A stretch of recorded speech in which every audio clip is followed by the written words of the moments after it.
El presente video fue publicado hace un año. En aquel video veíamos claramente cómo los nuevos proyectos portuarios de Perú terminarían superando la competitividad a los puertos chilenos.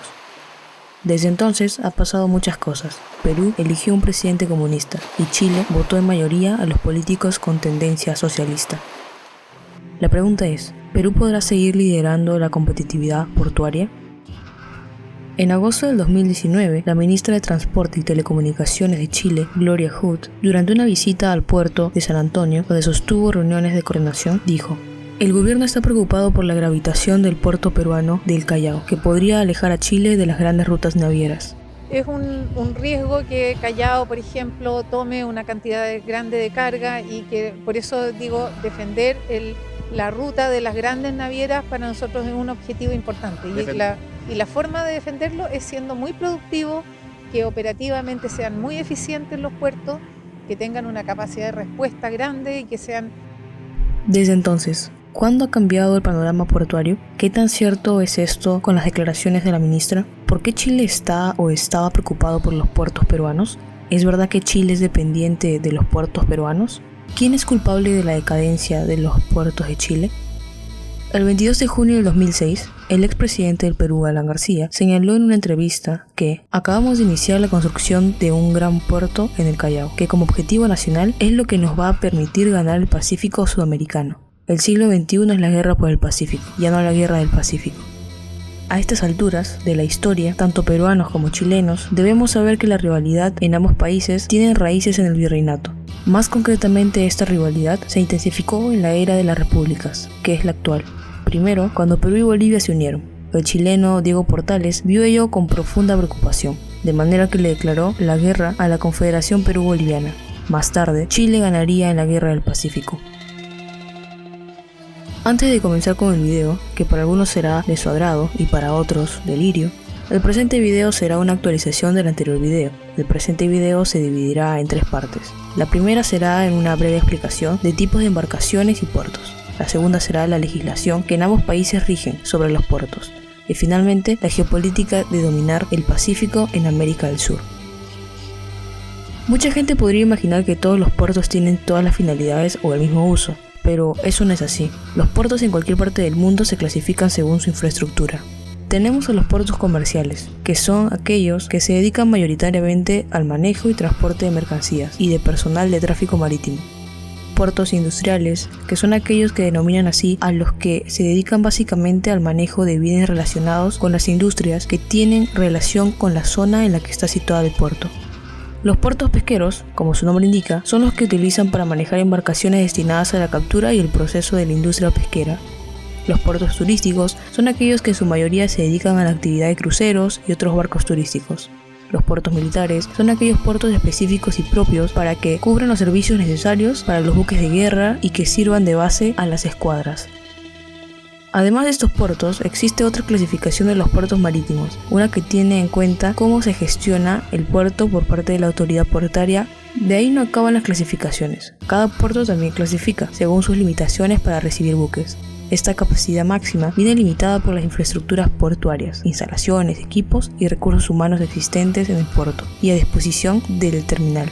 En concreto, los 4 factores que influyen en la capacidad del terminal son: 1. La capacidad de las líneas de atraque. 2. La capacidad de carga y descarga. 3. La capacidad de depósito y almacenamiento.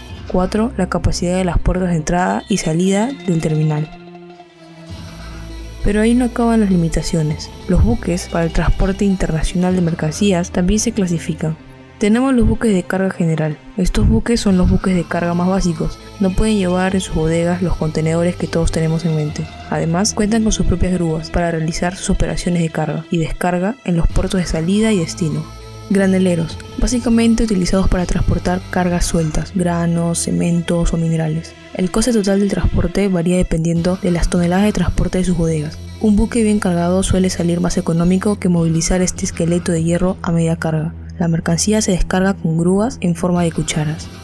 Portacontenedores. Las estadísticas cuentan que más de la mitad del comercio marítimo se realiza a través de estos tipos de buques. Pueden transportar contenedores estándar según la normativa ISO. Generalmente estos buques son grandes y están automatizados. Los contenedores se cargan y descargan con grúas pórtico. Roll-on, roll-off. especialmente diseñados para transportar mercaderías con ruedas. En este tipo de buques encontramos desde vehículos hasta camiones para viajes de larga distancia. Los buques están perfectamente acondicionados para no dañar ni las mercancías ni los medios de transporte. Frigoríficos. La carga que llevan estos buques deben conservarse en un buen estado. Por este motivo, la mercancía necesita un tratamiento térmico especial para conservarse en buen estado. Suelen tener entre 3 y 5 bodegas. En su totalidad suelen transportar frutas y verduras. Petróleos. Debido a su gran tamaño, deben atracar en alta mar. Transportan petróleo y pueden dar cabida hasta 2 millones de barriles de crudo. Gases licuados. En cubierta se visualizan los tanques esféricos, donde se almacenan los gases de gas licuado. Cargas químicas. Disponen de varios tanques para no mezclar las sustancias químicas que transportan estos buques. Ganado. Como su nombre dice, transportan animales. Para que estos no les falte comida, estos buques cuentan con zonas para la comida de las reses. Otros buques pueden llevar también corrales, al aire libre, aunque generalmente son cerrados. Simplificando, el que a usted le interesa conocer. Los buques en cualquiera de sus clasificaciones también se clasifican por su capacidad de carga. A esto se le considera TEU, unidad de medida. Es decir, una TEU puede definirse como la capacidad de carga que tiene un contenedor estándar de 20 pies, que se transfiere sin problema entre todo tipo de transportes. Es decir, según sean las dimensiones de un buque, los puertos también tienen que adecuarse a las dimensiones de los buques. En palabras más simples, los puertos tienen que tener una determinada profundidad para recibir una determinada embarcación. Para ellos, en la mayoría de los puertos en el mundo han tenido que calar para recibir buques más grandes, para reducir el costo de transporte. Para que se haga una idea, el puerto más importante de Perú es el Callao. Tiene una profundidad de hasta 16 metros, lo que permite recibir naves que transportan hasta 15.000 TEU. Y el puerto más importante de Chile es San Antonio, por encima de Valparaíso. Tiene una profundidad de hasta 14,9 metros. Para que se haga una idea, para el 2018, entre los 10 puertos de América Latina y Caribe con mayor tráfico, Chile está en el último lugar, incluso Ecuador era más competitivo. La cifra es de la Comisión Económica para América Latina y el Caribe, CEPAL, que dio a conocer su informe portuario en 2018, en el que incluye el análisis de los datos de 36 países y 126 puertos y zonas portuarias. Chile con su puerto San Antonio se ubica en el puesto 8, mientras que Perú en el puesto 6 con el puerto del Callao. Sin embargo, Chile tiene 2 puertos entre los 20 puertos más importantes. Valparaíso se ubica en el puesto 19. Para el 2020, la CEPAL, que elabora cada año un ranking, Chile se ubicó con el puerto San Antonio como el puerto más importante en América del Sur, en el Pacífico, seguido por Colombia, Perú y Ecuador. Cabe aclarar que estamos hablando en un año en que todas las economías estuvieron paralizadas en todo el mundo, pero la tendencia y los pronósticos dicen que Perú dominará en los próximos años el Pacífico. Primero, comenzaré hablando de Chile, más concretamente de la ley portuaria chilena. Más específicamente, Chile tiene 2 leyes, la ley 19.542 y la ley de 1960. La primera es una ley de infraestructura portuaria que establece el sistema portuario en una asociatividad público-privada, donde se dejó entregado a contratos de concesión, arrendamiento u otra clase. La segunda es una ley para puertos privados que se regulan por un decreto con fuerza de ley desde 1960. Desde el 2018 se discutía una ley que se centraba en 4 ejes: análisis institucional, laboral, tributario y relación ciudad-puerto. Y todo esto apuntaba a que el Estado se entrometería aún más. Incluso se sostenía que se debería buscar una ley que resaltara aspectos laborales, medioambientales, tributarios, aduaneros, de responsabilidad civil, solución de controversias, entre otros. Otros críticos sostenían que Chile no cuenta con una ley de puertos. De acuerdo al senador por la región de Biobío, Alejandro Navarro, decía en 2018 que aunque no fuese rentable, lo que dudo, el tercer dique garantizará soberanía a nuestro país, lo que el comandante en jefe de la Armada debió haber explicado a su jefe, el presidente de la República. Pues mientras Perú invierte miles de millones en el Callao y Ecuador tiene un plan similar, Chile está relegando la hegemonía en el Pacífico que desde la creación de la Armada por O'Higgins ha tenido. Estas declaraciones se dieron tras las constantes suspensiones de la construcción del tercer dique para Talcahuano. Más aún, Alan García, expresidente del Perú, señaló en una entrevista que acabamos de iniciar la construcción de un gran puerto en el Callao, que como objetivo nacional es lo que nos va a permitir ganar el Pacífico sudamericano. El siglo XXI es la guerra por el Pacífico, ya no la guerra del Pacífico, remarcó. Además, continuó, hay diversos buques y cruceros que siguen siendo muy grandes para el Canal de Panamá, por lo que muchos de ellos deben seguir pasando por el Cabo de Hornos y por ende frente a las costas de Talcahuano, puerto donde debiesen estar siendo reparados en vez de irse a Perú, California o Ecuador.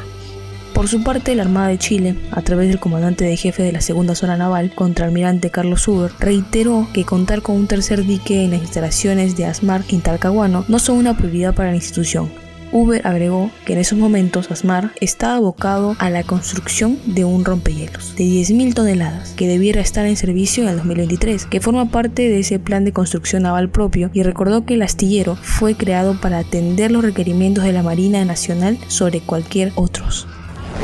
Los peruanos tienen una política de puerto que va más avanzada incluso que la chilena. Me parece bien, y estratégicamente son los mismos inversores de acá, Luxi, Bonapen, Angelini, Mer, todas las líneas navieras están apostando y también tienen inversiones en Perú, solamente que allá está más ordenado el asunto y está más arreglado. En el 2020, Ricardo Rodríguez, vocero de la Unión Portuaria del Centro, planteó que este es el año distinto, donde vamos a conmemorar los resguardos sanitarios. Estamos en una pandemia y es hora que sea diferente. Poca gente, algo corto, pero igual vamos a recordar a los viejos con una ofrenda floral en la Plaza de los Mártires Portuarios de la Vía Italia de San Antonio. Los temas de reflexión son los mismos que tenían los viejos a partir de este mundo, que es seguir defendiendo los ideales de los trabajadores, defendiendo los derechos laborales. Ellos nos dejaron enseñanzas para el sector marítimo y por lo tanto, mañana y los días que siguen, vamos a seguir reflexionando sobre la eventualidad, la precariedad del sector que en algunos puertos, especialmente con los eventuales, no ha cambiado en 40 años. Y creo que eso es algo que hay que cambiar. Y por eso hemos estado trabajando en mesas con el gobierno, por lo que ya luego se viene el reglamento portuario. Y estamos de cabeza para que se saque en este periodo el proyecto para actualizar nuestra ley, que en el 2014, con la ley corta, tuvo un acomodo, pero ahora falta el grueso de la ley, una ley larga o ya definitiva, afirmó el dirigente.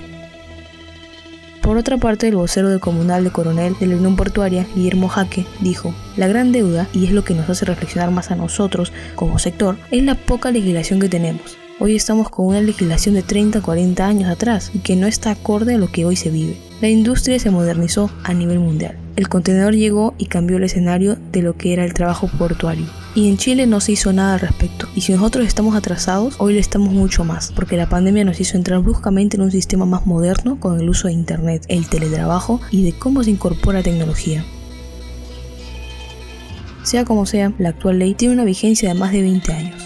La ley fragmentó el sistema portuario chileno, dado que los 10 puertos estatales son transformados en sociedades anónimas que operaron como entidades autónomas, produciendo una serie de irregularidades. Por ejemplo, el puntaje de Chile en cuanto a la calidad de infraestructura para el comercio y el transporte bajó de 3,06 a 2,77 en los últimos 10 años. Esto implicó caer desde el lugar 34 al 63, reflejando una pérdida de competitividad frente a otros países.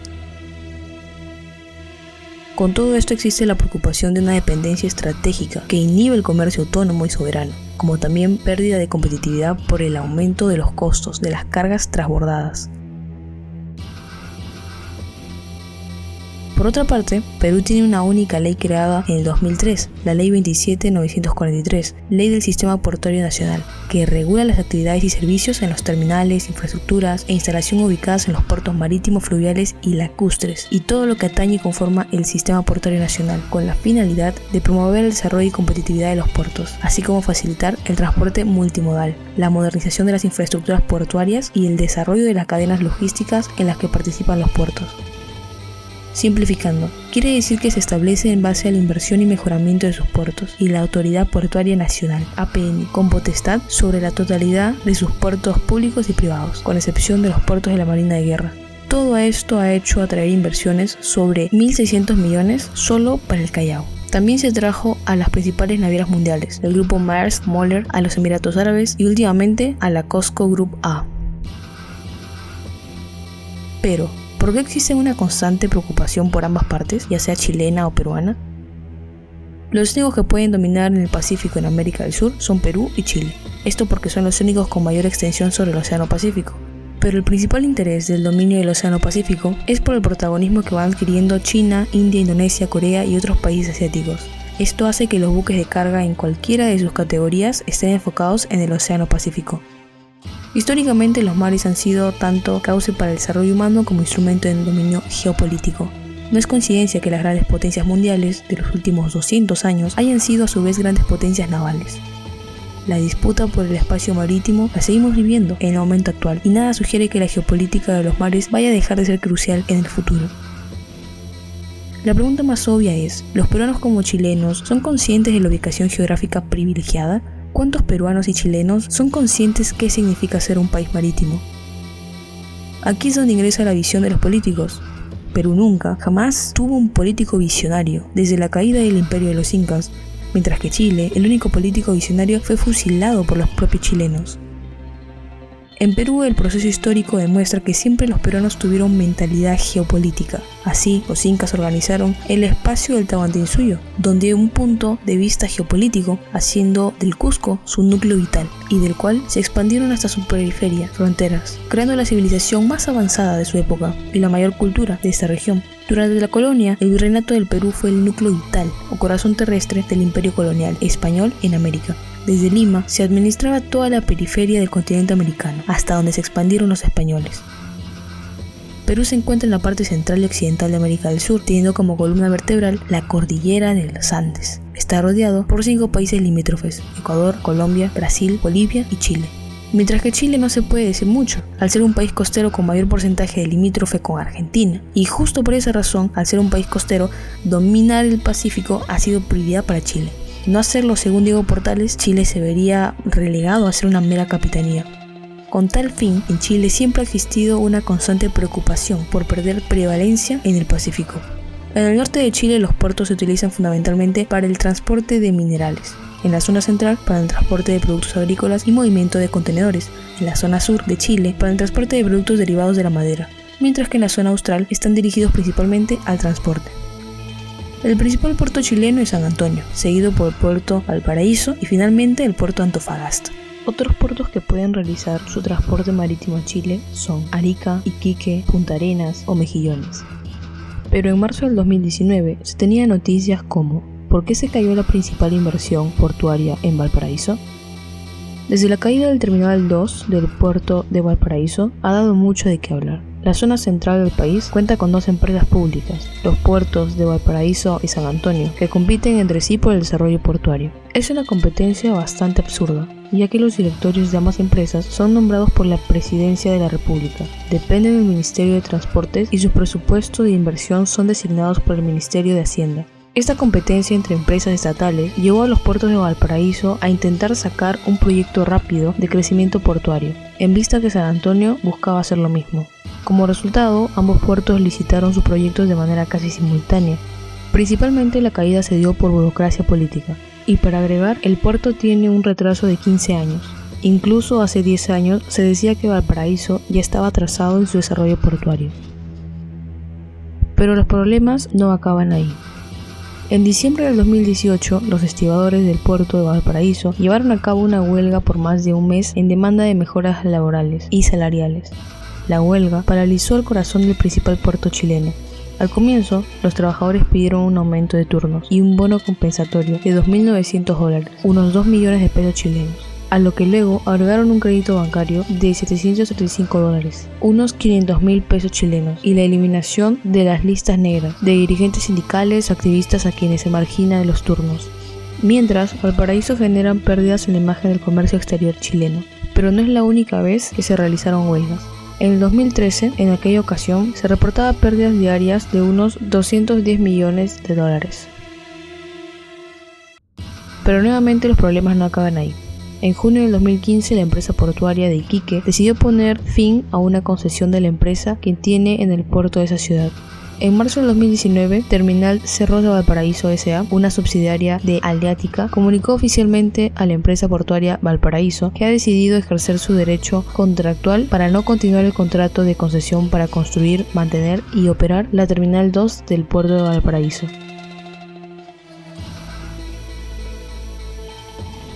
A pesar de todo, en 2021 se dio a conocer que el Ministerio de Obras Públicas, a través de la Dirección de Obras Portuarias, se dio a conocer la construcción de la infraestructura portuaria multipropósito en Puerto Williams, en la provincia antártica. Se trata de un emblemático proyecto que forma parte del Plan Región y del Plan Especial de Zonas Extremas, destacado dentro de los compromisos adquiridos por el presidente Sebastián Piñera en el discurso del 21 de mayo de 2018 y en el Plan Legado Bicentenario. La obra responde a la necesidad de disponer de infraestructura marítima y terrestre en Puerto Williams, que permitirá atender a las naves que transitan por el canal Beagle, tanto científicas como cruceros cuyo destino es la Antártida. La construcción involucra una inversión de $19.420.552.310 y considera un muelle de 150 metros de largo, con un cabezo frontal de 130 metros y una explanada donde se instalará el terminal de pasajeros y almacenamiento de contenedores, entre otras características. Para la etapa 2 del megaproyecto, en tanto, se considera una inversión de más de $8 millones y permitirá contar con elementos de apoyo para el atraque, concluir la explanada y el pavimento de esta, contar con un circuito de agua potable para el suministro de las embarcaciones atracadas, estanques y sistema de suministro de combustible para naves, edificio para recepción de pasajeros, SAG, aduana y policía internacional de 1.400 metros cuadrados, entre otras funcionalidades, un edificio anexo para la administración de 85 metros cuadrados. Cabe aclarar que por primera vez el Estado, después de casi 20 años, construye un puerto. En el anterior video no se señala ningún proyecto o inversión provista para los siguientes años. Sin embargo, en julio de 2020, el grupo AZVI, a través de su filial Puerto Terrestre de los Andes, sociedad concesionaria PTLA, anunció una inversión de $70 millones que contempla la creación de una nueva estación de transferencia intermodal y la ampliación del puerto terrestre, ubicado en la comuna de Los Andes, al centro norte de Chile.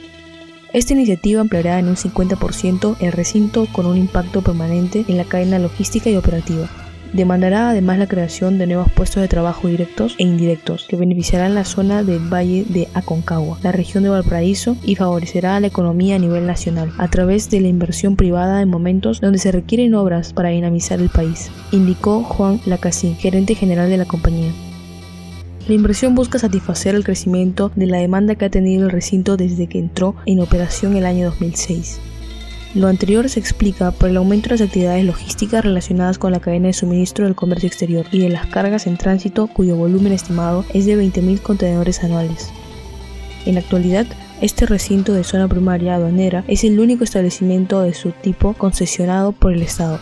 Tiene una extensión de 25 hectáreas y cuenta con estacionamiento para 570 vehículos de transporte. Circulan a diario unas 1.500 personas y tiene una capacidad instalada de bodegas que prestan servicio de almacenamiento de las mercancías, andenes de inspección para la fiscalización ejercida por los servicios públicos, oficinas, bancos, entre otros servicios. Se estima la construcción de un desvío ferroviario de 2,5 kilómetros bitrocha ancho, de vía de 1 metro y 1.676 metros conectado al trazado del ex ferrocarril trasandino, que permitirá la interconexión con los puertos de Ventanas, Valparaíso y San Antonio, con los otros de la zona centro-sur del país y todas las zonas intermedias, reduciendo la contaminación ambiental. En diciembre del 2020 se anunció otra inversión. San Antonio Terminal Internacional concluyó el proceso de negociación y acordó un nuevo plan de inversiones con Puerto San Antonio, que, una vez concretado, permitirá extender la concesión por 5 años más. De esta manera, la adjudicación que llegaba hasta el 2025 continuará hasta el 2030 y se invertirán cerca de $46.617.646 en mejoras. El recuerdo contempla sustituir la construcción de una explanada considerada inicialmente en la posibilidad de extensión por aportes de equipamiento, infraestructura y tecnología que permitirán mejoras en las condiciones del STI en lo que se refiere a muelle, patio y gate, aumentando la capacidad en cerca de un 30%, llegando a cerca de 1,6 millones TEUs por año. Entre las mejoras se incluye la habilitación de zonas de stacking, mejoramiento de esplanadas y pavimentos, reemplazo de torres de refer, cambio de defensas en el sitio 2, habilitación de nuevo empalme eléctrico, edificación de nuevas dependencias para equipos administrativos y una zona centralizada de duchas y vestidores. Asimismo, se hará cambio de iluminación en mastles. Se incorporará nueva tecnología de salida con un pórtico usando tecnología OCR, además de nuevas redes Wi-Fi en todo el terminal. Por otro lado, los puertos más importantes del Perú son Callao, Paita, ubicado en Piura, Salaberry, ubicado en La Libertad, Chimbote, ubicado en Ancash, San Martín, ubicado en Ica, Matarani, ubicado en Arequipa, e Hilo, ubicado en Moquegua. Las inversiones portuarias en el 2019 sumaron $140.8 millones, lo cual significó un crecimiento de 213% respecto a lo registrado en el 2018. Se ejecutaron también inversiones en Terminal Norte Multipropósito del Callao, $13.1 millones, Terminal Portuario de Paita en Piura, $11.2 millones, Terminal Portuario Multipropósito de Salaberry en La Libertad, $9.11 millones, Terminal Portuario de Matarani, $3.2 millones, y Terminal de Contenedores Muelle Sur del Callao, $2.65 millones.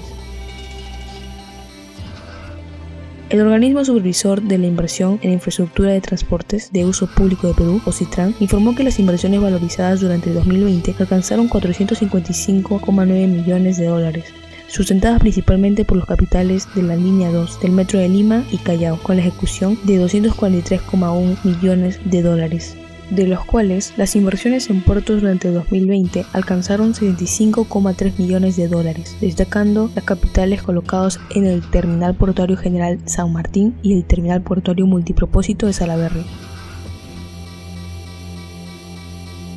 Pero las buenas noticias no terminan ahí. En septiembre del 2020, el presidente de la República, Martín Vizcarra, junto al ministro de Transportes y Comunicaciones, Carlos Extremadoiro, verificaron los avances de las obras de construcción del nuevo terminal portuario multipropósito de Chancay. Estos trabajos iniciales comprometen una inversión de $1.100 millones y consta de 3 componentes: construcción del complejo del ingreso, zona de antepuerto donde permanecerán los camiones antes de ingresar al puerto, túnel de acceso por debajo de la ciudad y la zona operativa portuaria, que tendrá 4 amarraderos en una primera etapa. En total, se espera invertir unos $3.000 millones y de acuerdo con las estimaciones del consorcio, el proyecto debe de estar operando en el 2022.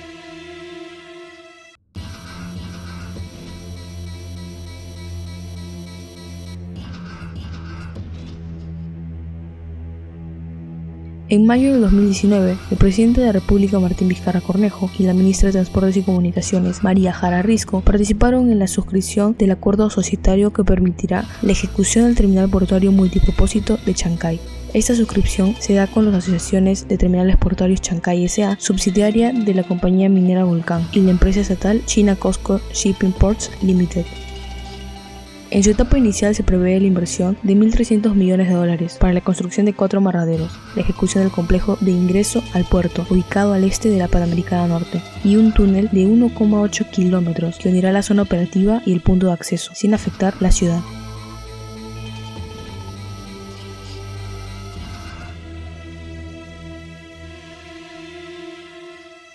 La obra tiene un plazo estimado de 28 meses y una inversión total de $3.000 millones. En su etapa final, la zona operativa tendrá 2 terminales y 15 muelles donde se movilizarán productos agroindustriales, carga rodante y a granel sólidos y líquidos. Se prevé un rendimiento anual de 1 millón de TEU para carga de contenedores y 6 millones de toneladas carga general y a granel. Hasta el momento de subir este video, nada indica que se pospondrá la construcción de este puerto.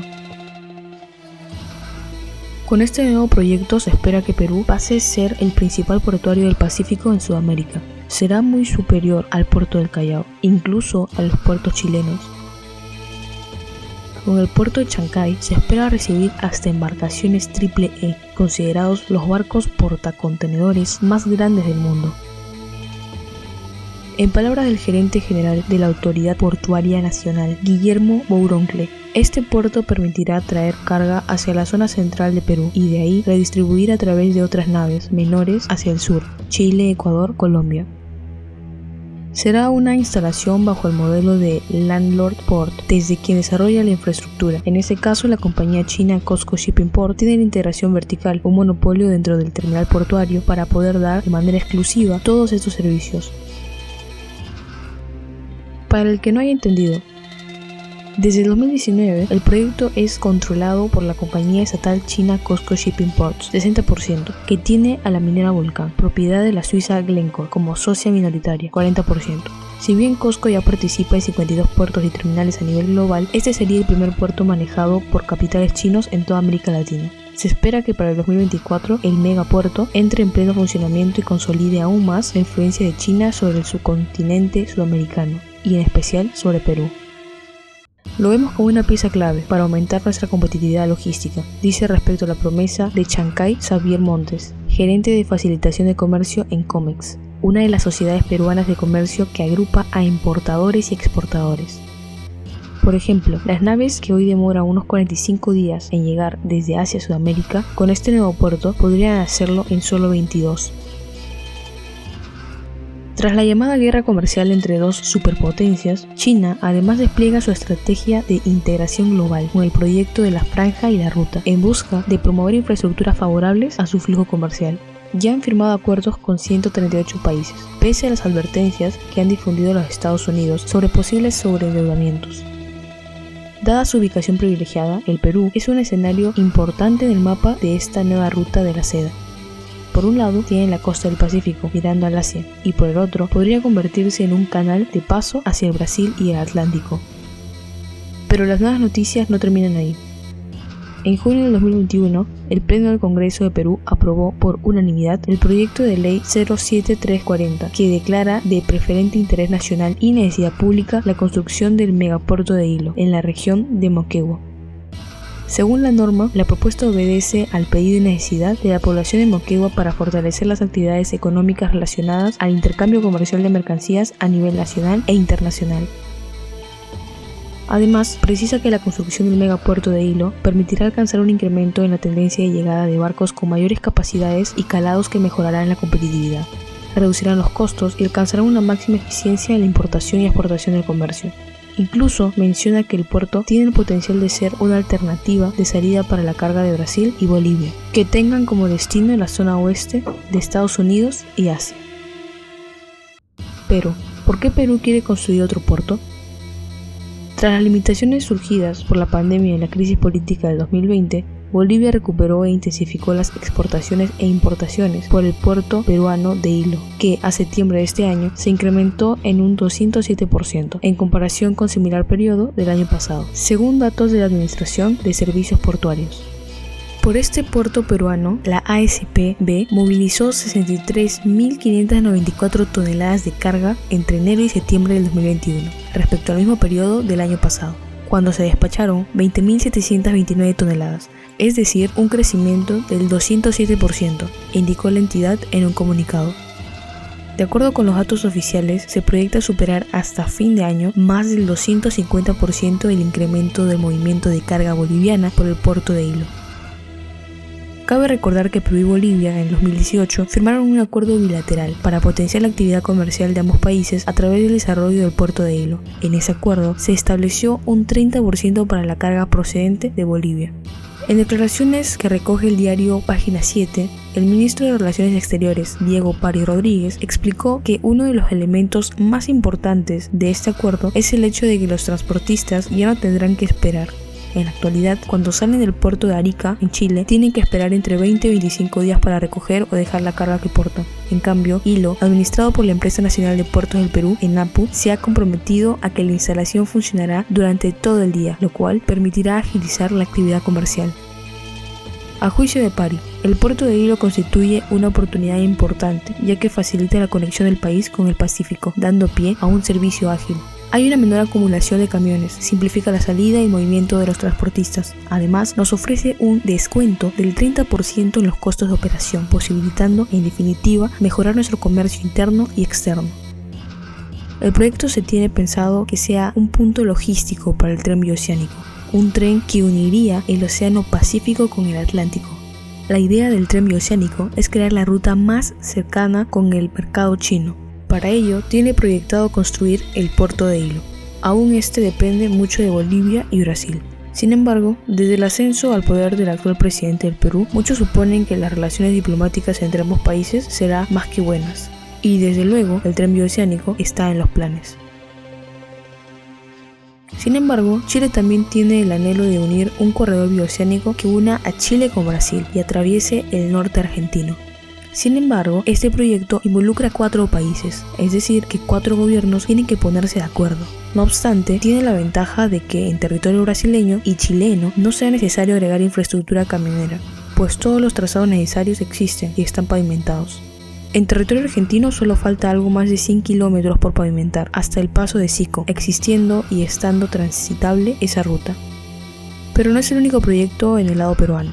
Perú también tiene proyectado construir el puerto de Bayóvar, con el que se espera unir al norte de Brasil con el norte de Perú. Sin embargo, el expresidente de PK y Vizcarra lo descartaron, pero muchos expertos pronostican que en las próximas décadas Perú y Brasil se verán obligados a unirlos. De cualquier manera, todo apunta a que Perú tendrá 2 trenes bioceánicos, uno en el norte del Perú y el otro en el sur del país, y en el centro estará el puerto de Callao y Chancay. En febrero del 2020, con la participación de las autoridades de la Municipalidad Provincial de Sechura, el consejero regional por Piura, José Lázaro García, y el electo congresista Eduardo Zárate Antón, junto con reconocidos especialistas, se llevó a cabo una conferencia internacional, Construcción del Ferrocarril Bioceánico y Megapuerto Bayóvar, en el Auditorio Municipal. El comandante de la Marina de Guerra del Perú, Marcos Bravo Velarde, sostiene que la ubicación del puerto de Bayóvar es estratégica para el acoderamiento de buques de gran tonelaje, pues reúne condiciones geográficas de mayor profundidad. Actualmente Bayóvar es el lugar por donde se embarca el petróleo que es extraído de la Amazonía y conducido por el oleoducto norperuano. El puerto de Bayóvar tiene una ubicación geoestratégica y muchos investigadores e inversionistas han puesto la mirada ahí, pensando en generar para Piura un gran centro logístico desde el cual se podría construir un gran aeropuerto, una línea ferroviaria. Todo ello se complementaría con el transporte marítimo, recalcó Bravo. De cualquier manera, todo apunta a que Perú tiene asegurado inversiones y proyectos. Si Perú es capaz de llevar a cabo estos proyectos con éxito, especialmente el puerto de Chancay y el puerto de Hilo. Solo con estos puertos Perú superará por décadas a los puertos chilenos, especialmente el puerto de Chancay, ya que fue pensado para tal fin, ser un puerto logístico. Todo esto quiere decir que Perú asegurará inversiones en otras áreas o materias, como instalaciones de fábricas, por el costo portuario que será inferior al de sus vecinos. En el anterior video se había dicho que solo podría ser posible si a los peruanos no se les ocurría votar por un socialista. Sin embargo, un poco más de la mitad de los peruanos votaron por un partido comunista. Quizás algunos podrán pensar que la revolución chavista llegó a Perú, pero los indicadores o encuestas indican que el presidente Pedro Castillo es uno de los presidentes más impopulares. Solo tiene un gran respaldo en el sur del Perú, razón por la cual muchos politólogos dan por hecho que después de las polémicas del primer gabinete presidencial de un gobierno socialista, los socialistas están condenados en Perú. Además, que en la capital de Perú todas las semanas se ha visto marchas pidiendo vacancia presidencial. Consideremos que en Lima viven un tercio de la población peruana, la mitad de la población peruana vive en la costa. Hay que considerar que el actual presidente pasó a la segunda vuelta con apenas 19%, siendo el candidato más votado, y en segunda vuelta ganó con los votos anti-Keiko. Recordemos que la mayoría de los revolucionarios socialistas del siglo XXI ganaron en primera vuelta y Pedro Castillo ganó en segunda vuelta con una diferencia de 44.000 votos. La mayoría de las encuestas también dicen que los peruanos no están interesados en cambiar la constitución. Hay que recordar que la mayoría de los peruanos tienen un trauma con el socialismo. El primer trauma es con Velasco y sus expropiaciones con las haciendas, que ocurrió en la década de los 70. Segundo es el primer gobierno de Alan García, que condujo al país a la pobreza y la inflación. Esto ocurrió en la década de los 80. Y el tercero es el terrorismo, comúnmente se le suele asociar a la izquierda. Esto ocurrió en la década de los 80 y 90. Y después del gobierno de Pedro Castillo, esos traumas han revivido en las nuevas generaciones. Por otra parte, todo lo contrario ocurre en Chile. Pareciera ser que los chilenos se identifican con ideologías socialistas y nada indica que cambiará. Por el contrario, Chile tiene un trauma con una dictadura militar de derecha. Como hemos visto en este video, los proyectos portuarios se desarrollan por años y gobiernos. Y por encima de todo, para que las inversiones estén garantizadas, se tiene que respetar la propiedad privada y esta debe ser respaldada por la población. Caso contrario, ningún inversionista arriesgará su dinero en un país con una constitución socialista comunista. Puesto que los puertos solo son una empresa logística, si en un país no se invierte, entonces no habrá nada que exportar e importar. Entonces, ¿cuál es el sentido de los puertos? ¿Cuál es el sentido de remodelar los puertos? ¿Cuál es el sentido de crear nuevos puertos? Quizás muchos peruanos puedan pensar que los peruanos terminan superando a los chilenos. Sin embargo, toda esta prosperidad portuaria de Perú se debe principalmente a la constitución y una macroeconomía fuerte, y una decisión que se tomó en algún momento. Pero todo lo contrario ocurre con las inversiones de trenes, donde Chile supera décadas a Perú.